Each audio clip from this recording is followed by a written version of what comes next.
So in this tutorial, what I'd like to do is I'd like to show you how to import part data information from an external part source. So here what I have is I have a database which I got from AutoCAD Electrical, and this basically has the catalog number, manufacturer information, description, and so on and so forth. So this gives me some information about part data that I would like to be able to import. Now I need to parse these columns in order for me to bring it into the right properties or fields inside EPLAN. So what I need to do under other utilities, master data, parts management. First thing that you have to do is, what I did is I grabbed here the Access database, and I used here the export functions to an Excel sheet. Now, inside the Excel sheet, I resaved that as a CSV. So what I have now is I grab this here, and this is the CSV file, so the circuit breaker CSV file, with all the same information, and this is just resaved as a comma separated values. Now, what I did do is I actually added two columns. So I added a column called product group and product subgroup, and I just associated all these. These are all circuit breakers, so they pretty much all belong in the same product group category inside EPLAN. So this is just two fields that I've actually added. So I mapped these out and I associated these numbers. Now these numbers come in from the export function. The product group number 6 is protection devices, and the product subgroup 194 is circuit breakers. So this is basically going to import that information and bring it into the right fields inside EPLAN. So what do I do once I have all that done? Inside EPLAN, what I'll do is under extras, I'll create a new database, and I'll say, I'll call it test database, because I already imported that in earlier, because it takes a little while. So I'll say test. And once this test comes in, it's going to be a blank database, completely empty. And what I'll do is under extras, I'll go to import. And under import, I'll use CSV for parts. Now, what we need to do here in the CSV for parts, I can click on the three dots. And this configuration file, this CFG configuration file, is what I need to map out. Now, if I open this up in Notepad, I can work on it in Notepad, doesn't matter.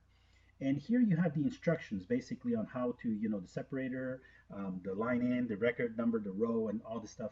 And all you need to do really is map these properties. So these are the EPLAN properties: class, part number, accessories, and so on and so forth, and map it to the right column number. So you'll notice here I have the part number. So the part number property, and all I really did is I mapped it to my CSV. So the part number is column number 1. So that's the one that I mapped it here. So this number 1 here stands for the column number here.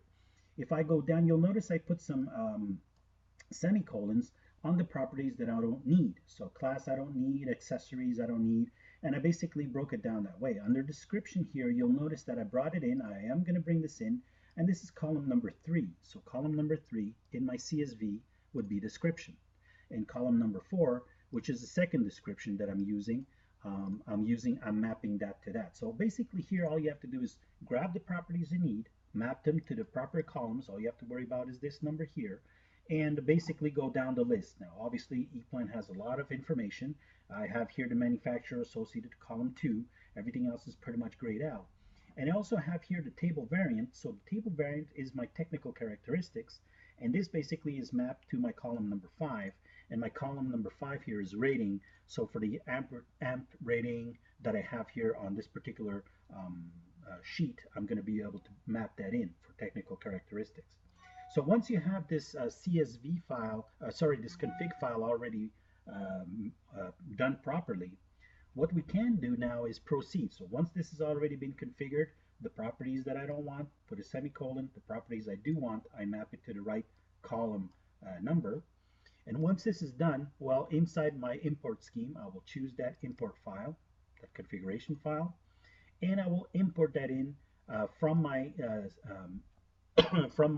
CSV file, which is my document CSV, and I will add new records or update and existing records and add new ones if I'm going to re-import this in. And basically, once this is done, all we have to do is read that information and import that in. So I have that information already imported in, and I'm just going to show you what it's going to look like. It's going to look like this one here.